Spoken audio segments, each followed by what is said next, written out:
سلام دوستان، امروز میخوام براتون یک گل و گلدون بکشم با رنگ اکریلیک که این تکنیک گل رز رو هیچ جای دیگه ندیدید.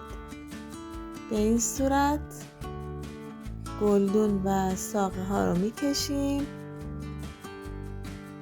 قلمو رو به این شکل روی کاغذ تا نصف خم میکنیم و بر میداریم.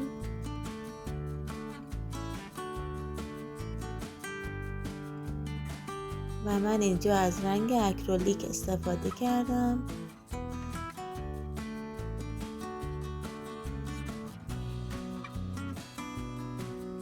و بین سبز رنگ زرد هم اضافه می کنم.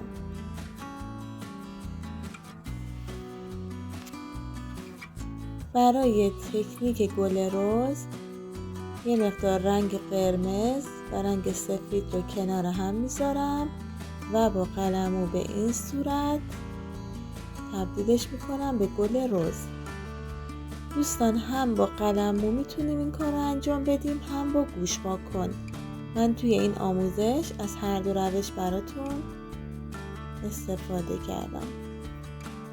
ببینید چه گل رزای خوشگلی به همین سادگی میتونیم بکشیم. برای رنگش میتونید به جای قرمز از صورتی و یا رنگ‌های دیگه هم استفاده کنید. به همین زیبایی.